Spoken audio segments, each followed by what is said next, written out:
Hello, welcome to Book Journey. Today's book title might seem a bit intimidating: South Korea Under Compressed Modernity.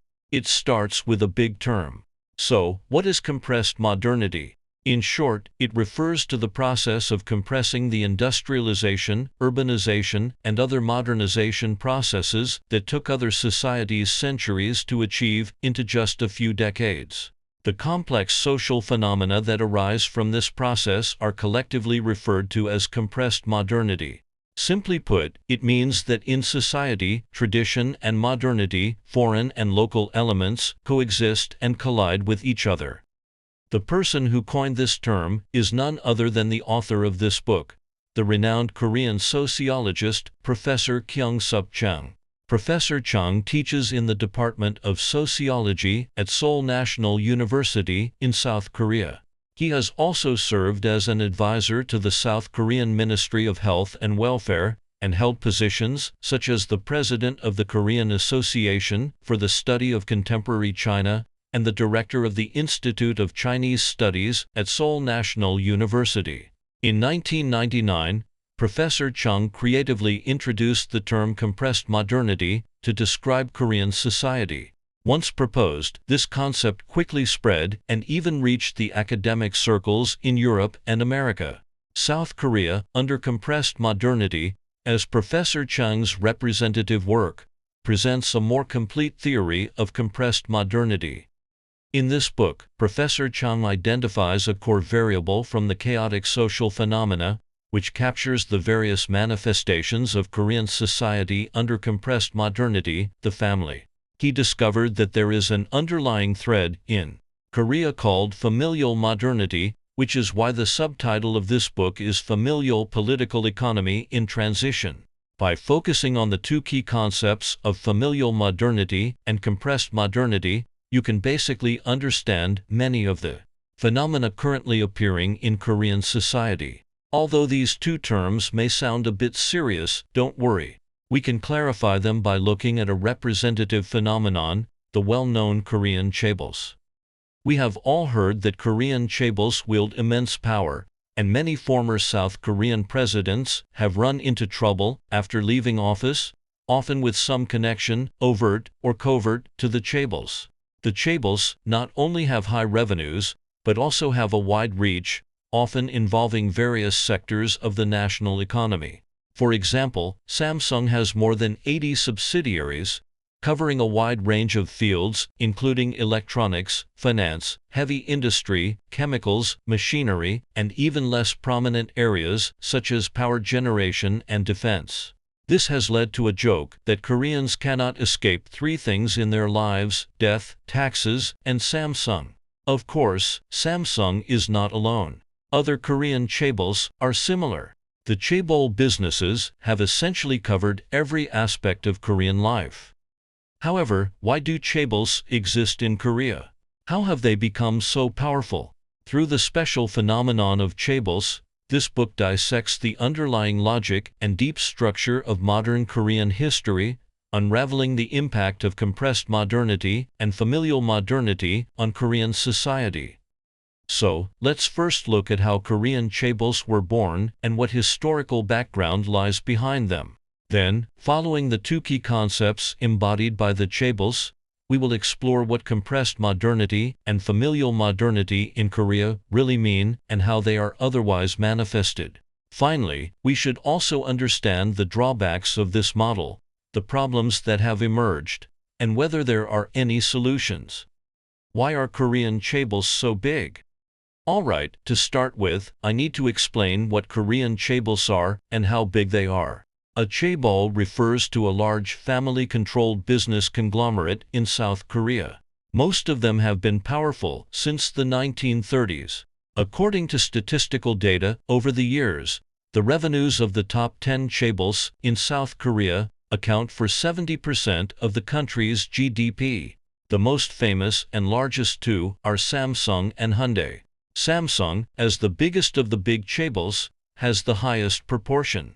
For example, in 2019, Samsung's revenue accounted for about 20% of South Korea's GDP, while Hyundai, ranking second, had only around 11%. It is not hard to imagine that with such a huge economic volume, chaebols in South Korea can virtually call the shots and even stand above the law. There is a saying in South Korea called the 3 to 5 rule, which refers to the fact that for cases involving the heads of chaebols, the first trial usually sentences them to 5 years or less in prison, and the second trial changes it to 3 years in prison with a 5-year suspended sentence, effectively meaning they do not have to go to jail. Looking at the global context, it is rare for a few families to control the lifeline of an entire country, especially a developed country with a GDP ranking high in the world. How did South Korean chaebols reach this point? Let's review the history of the development of chaebols. Following the timeline in this book and consulting some specific materials, I have summarized that the development of South Korean chaebols has gone through 4 major stages: the origin period, the takeoff period, the reversal period, and the transition period. The first stage is the origin period. As the name implies, this is when most chaebols first emerged, roughly between the 1930s and 1950s. Before World War II, the Korean peninsula was under Japanese rule, with a backward economy mainly controlled by Japanese capital. Although many chaebols claim to have been established in the 1930s, they were just ordinary merchant associations at that time, and did not yet have the characteristics of the chaebols we see today. It was not until the establishment of the Ri Sing-man government in 1948 that chaebols had their first opportunity. The Ri Sing-man government was highly dependent on the U.S. military in politics and military affairs. Economically, with the Japanese colonial capital having been wiped out, the South Korean government directly took over the assets left by Japan in the southern part of Korea. However, the government itself did not know much about management, and most of the industrial equipment assets were in the north. Therefore, Ri Sing-man allocated these assets to private entrepreneurs close to the political oligarchy, including his old acquaintance, Lee Byung-chul's family, who was the first-generation leader of Samsung. Ri Sing-man also provided them with low-interest loans, monopolies on production and trade permits, and even exclusive access to U.S. aid. The big families, having received benefits from Ri Sing-man, also gave him money in return. The two sides colluded with each other, forming a new class of chaebols that integrated politics, economy, and business. During this stage, corruption within chaebols was greater than business development, but this was the first pot of gold for chaebols. By 1961, all of the top 10 chaebols in South Korea had made their fortunes through industrial transfers or huge amounts of aid. The second stage was the Park Chung-hee era, which ended in 1979. In 1960, Ri Sing-man stepped down due to election fraud, and South Korea entered the Second Republic. However, just 8 months later, in 1961, Park Chung-hee seized power through a military coup and ascended to the historical stage, initiating the Third Republic.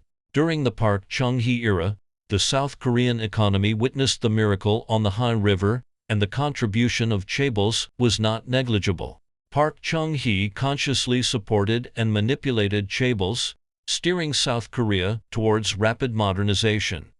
Initially, Park Chung-hee, under the guise of cracking down on illegal wealth accumulation, purged both the political and business circles. He designated Lee Byung-chul as the #1 culprit and issued warrants for the arrest of members from 11 chaebol families. As a military strongman, Park Chung-hee virtually forced chaebols to reorganize on the spot. Lee Byung-chul, frightened in Tokyo, announced that he was willing to donate all his assets to the state in exchange for a pardon. He then, along with the released chaebol entrepreneurs, established the Korea Employers Federation. Through this federation, Park Chung-hee directed the chaebol groups to align with an export-oriented economy and invest in industries designated by the government. Moreover, Park Chung-hee took advantage of the internal strife between Lee Byung-chul and his sons over control of the Samsung Group. He used multiple criminal investigations to force the Samsung Group into submission, confiscated a large amount of funds, and strengthened control over Samsung. In addition to the stick, there was also the carrot. The Park Chung-hee government provided tangible policy support, enabling South Korean chaebols to obtain low-interest loans from the government and foreign sources. Moreover, Park Chung-hee, through the compression of welfare, allowed chaebols to take the majority of the profits. The main economic sectors during South Korea's entire economic takeoff period were essentially dominated by chaebol families. For example, in 1969, Samsung's shift from textiles and agricultural products to the electronics industry was related to the government's promotion of the electronics industry. The later establishment of the general trading company system further supported South Korean chaebols in merging and acquiring small and medium-sized enterprises, which can be said to have institutionally accommodated chaebols. The 1980s that followed marked the third stage where chaebols reversed the economic dominance. In 1979, Park Chung-hee was assassinated, and another military strongman, Chung Do-won, seized power through a coup.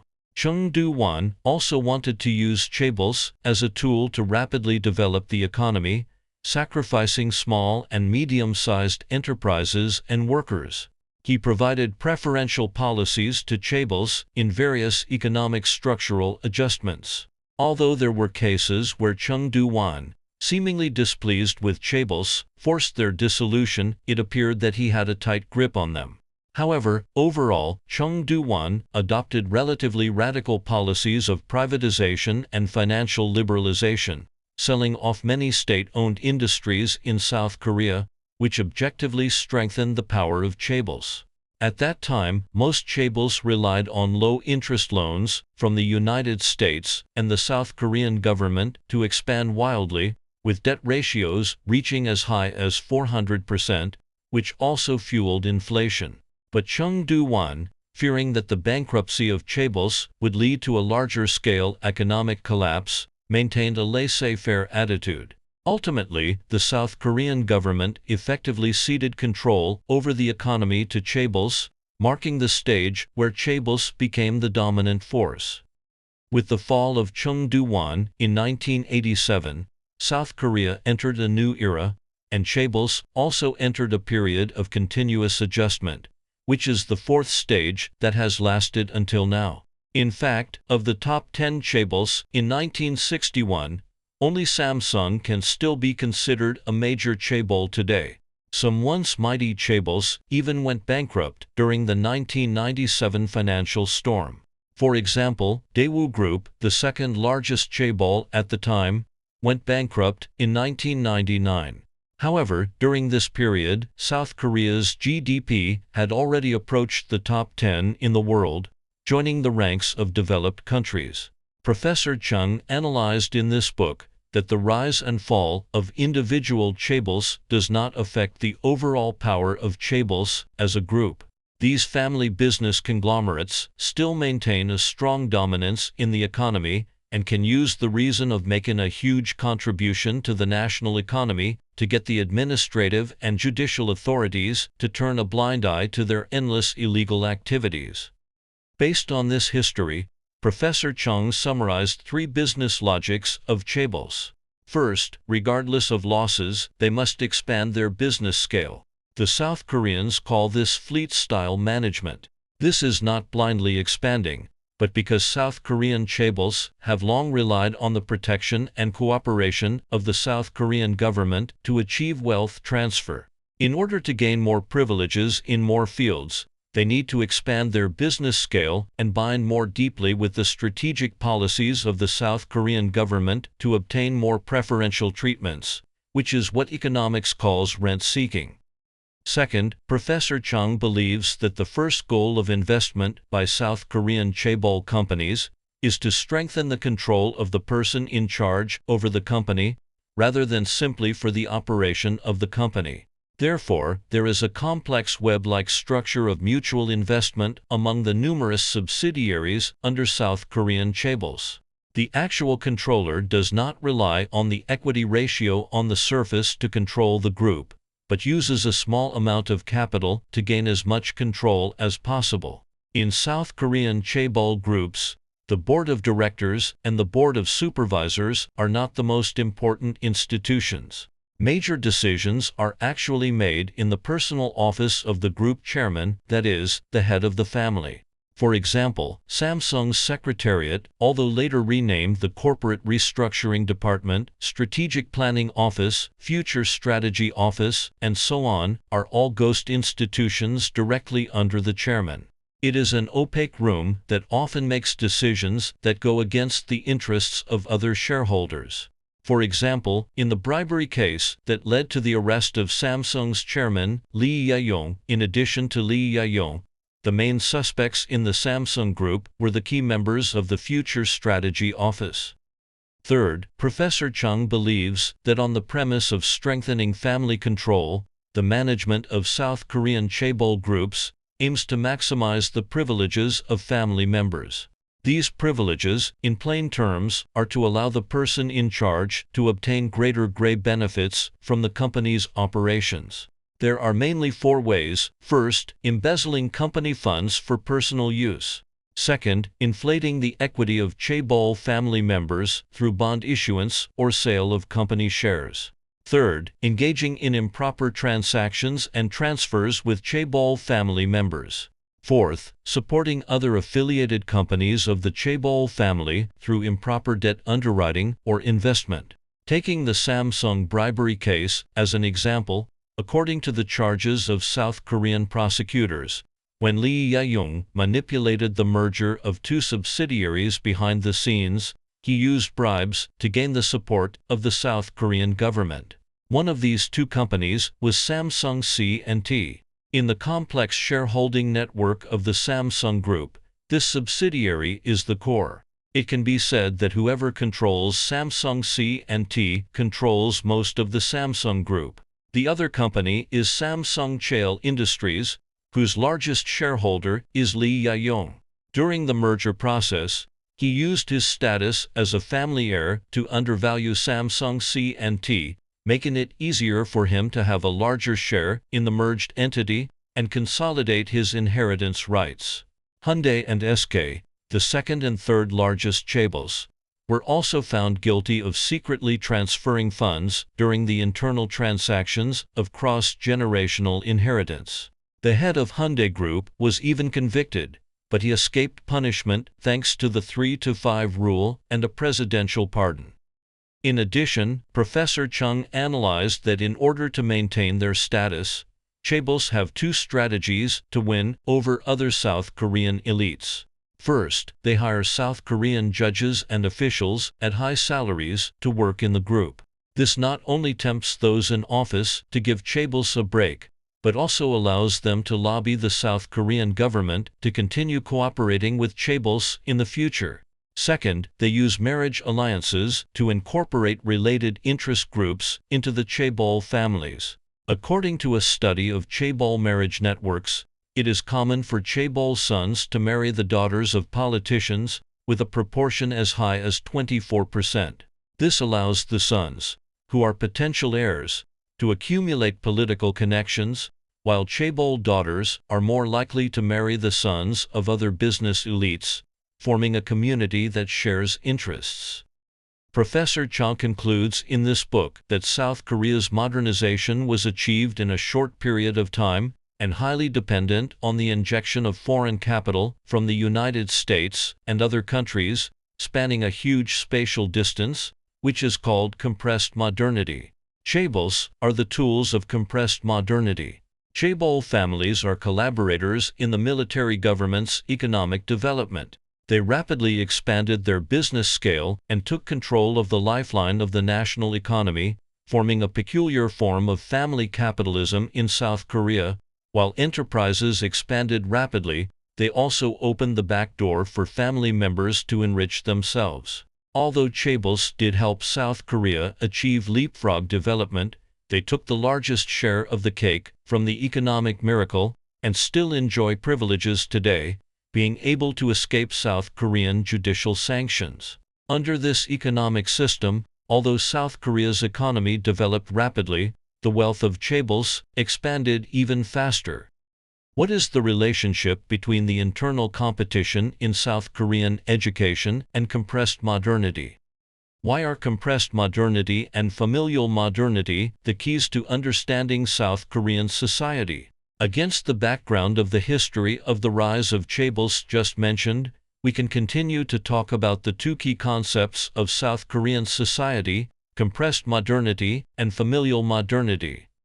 Let's start with compressed modernity, which is an excellent analytical tool. Professor Chung proposes in this book that there are 5 analytical dimensions of compressed modernity, formed by the intersection of the horizontal axes of time and space, and the vertical axes of shortening and compression. The combination of these 4 dimensions forms the 5th dimension. The first dimension is the most straightforward, the shortening of time. South Koreans call it compressed growth, which essentially means shortening the transition time from a poor agricultural society to a developed industrial economy. The second dimension is the shortening of space. For example, South Korea has experienced consecutive colonization and external intervention from Japan and the United States, plus the destruction of the Korean War and the active introduction of foreign elements during the South Korean military government period. In the absence of a cultural transition zone that directly borders, Western elements have been directly parachuted into South Korea across the Pacific, resulting in South Korean urban space almost completely replicating the West. The third dimension is the compression of time.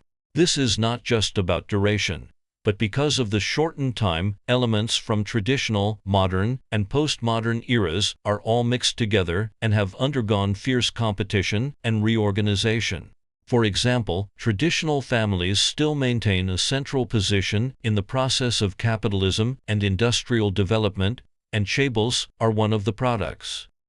The fourth dimension is the compression of space, where foreign elements, global elements, and local elements are directly mixed together and also undergo fierce competition and reorganization. Professor Chung pointedly noted that South Korea, on the one hand, follows a highly outward-oriented development path, and on the other hand, shows no signs of shedding its unreserved nationalist facade. That is to say, South Korea relies on the global market to develop its economy on one hand, but on the other hand, it holds an unabashedly arrogant attitude. This dual-faced nature originates from spatial compression. The fifth dimension is the new phenomena generated from the further collision and reorganization of the above 4 dimensions. For example, chaebols are phenomena that encompass all 4 dimensions. Moreover, South Korea is not only home to chaebols but also many other clan-based powers that control industrial conglomerates, conservative media, private education, and even the clan families of new religions. They are all clan-based powers, with political, economic, and cultural characteristics. On the one hand, these families are still extremely similar to traditional Korean families, with a male patriarch as the leader, passing down only to male heirs, and focusing on family interests in management and operations. For example, the relationship between chaebol families and company managers is similar to that between the Yongbyon nobility of Old Korea and their household retainers. On the other hand, their business fields are entirely modern capitalist, highly dependent on the global market, and involve extensive multinational operations.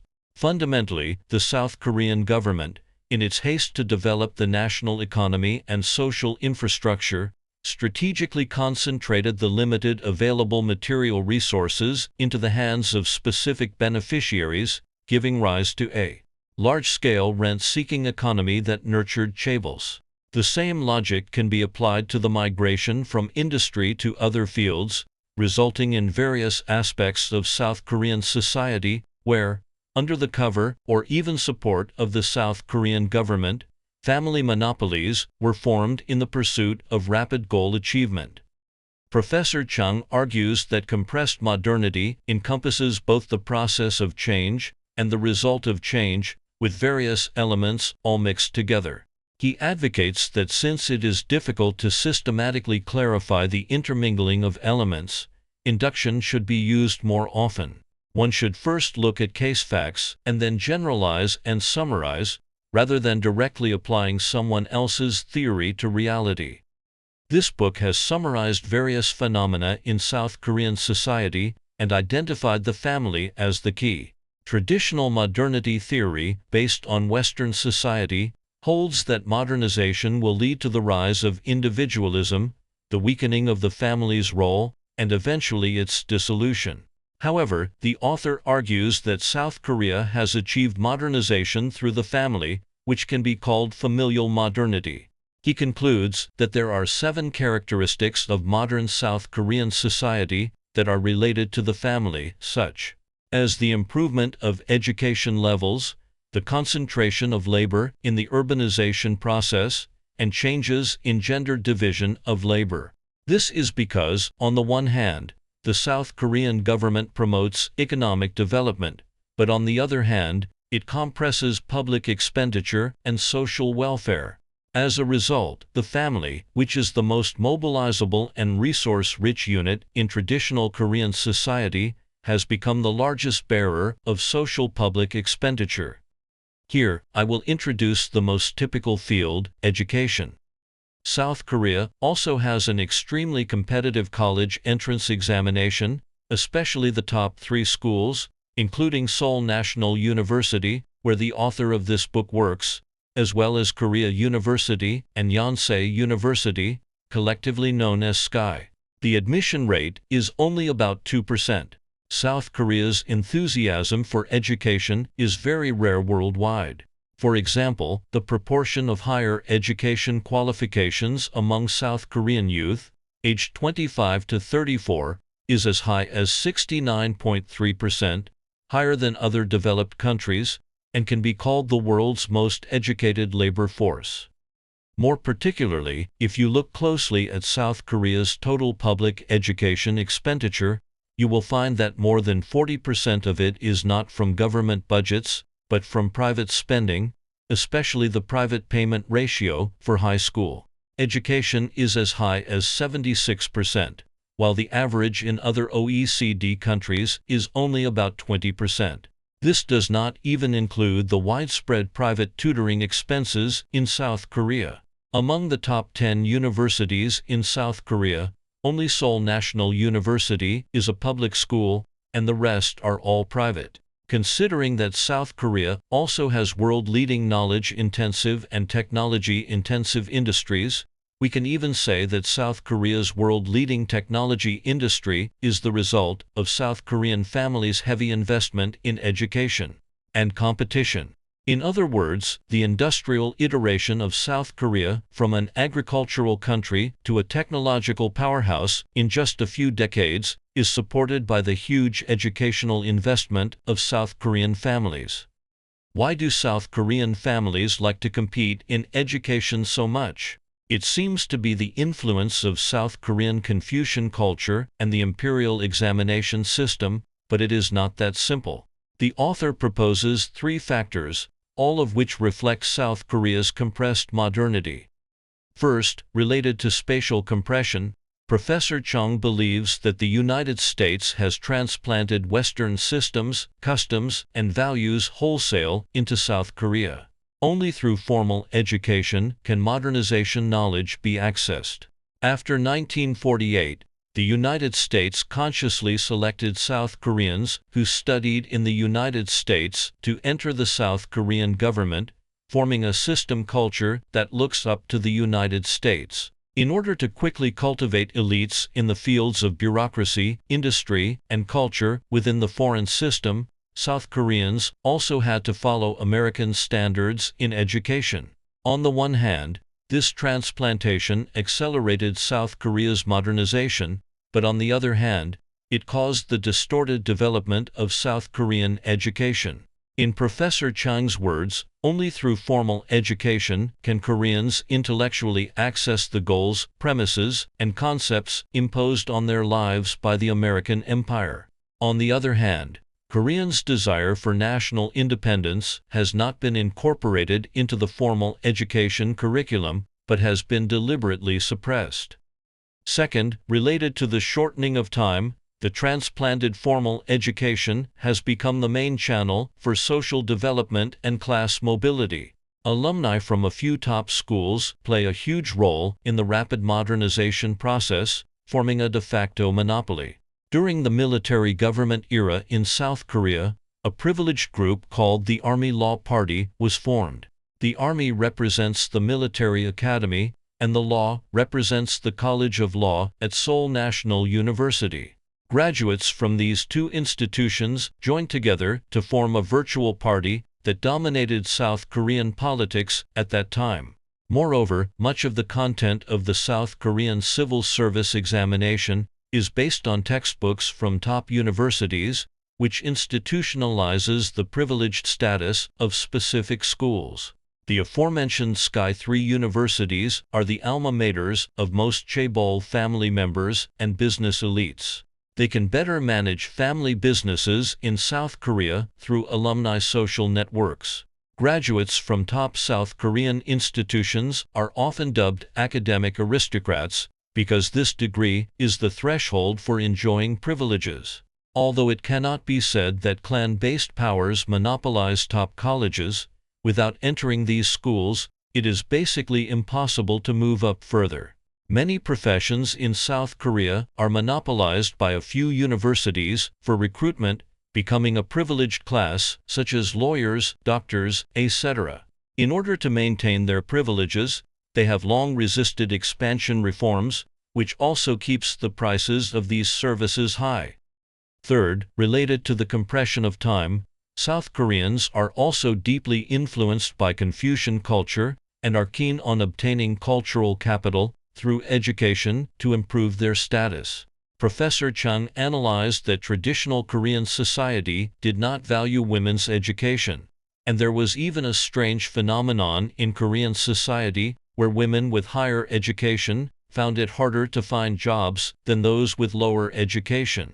However, South Korean marriages have serious educational stratification, and highly educated men absolutely do not consider women with lower education.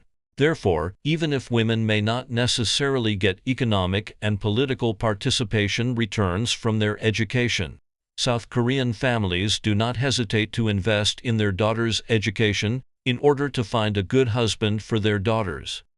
Professor Chung comprehensively analyzed that South Korea's modernization process is driven by the South Korean government's promotion of economic development, provision of ample and stable employment, and assurance of differential treatment for higher education. This encourages families to continue competing in education, providing a large and high-level industrial labor force, which in turn promotes South Korea's compressed modernization. This division of labor is similar in other fields in South Korea. South Korean families take responsibility for individuals, while the South Korean government takes responsibility for development. As a result, South Korea has been able to achieve modernization as quickly as possible under the compression of public expenditure and social welfare, creating the miracle on the Han River. The above is how the author of this book, Professor Chow, uses the two conceptual tools of compressed modernity and familial modernity to gradually dissect how today's South Korean society was formed and where those social hot topics came from. Finally, we can also look to the future. Professor Chung believes that South Korea's development path has not only advantages, but also many hidden risks. The biggest problem is its unsustainability. Professor Chung analyzed that although South Korean chaebol families seem to have great cohesion, their failure to follow business logic is precisely the Achilles heel of chaebol groups. In order to maintain and even expand the privileges of chaebols, South Korean chaebol groups often get entangled in criminal scandals, which also restricts the healthier development of the groups. What's more critical is that once it comes to cross-generational inheritance within chaebol families, there often plays out a drama of sons vying for succession, disrupting normal operations, and plunging the entire group into crisis. For example, Lee Byung-chul almost handed over the control of Samsung to Park Chung-hee in order to fight for control with his son. Also, when the founder of Hyundai Group passed away, the unstable position of the designated successor led to the division of Hyundai Group. Another example is the Doosan Group, the oldest chaebol in South Korea. In 2006, brothers fought against each other, reporting each other for fraud and economic crimes, which eventually led to both of them being imprisoned.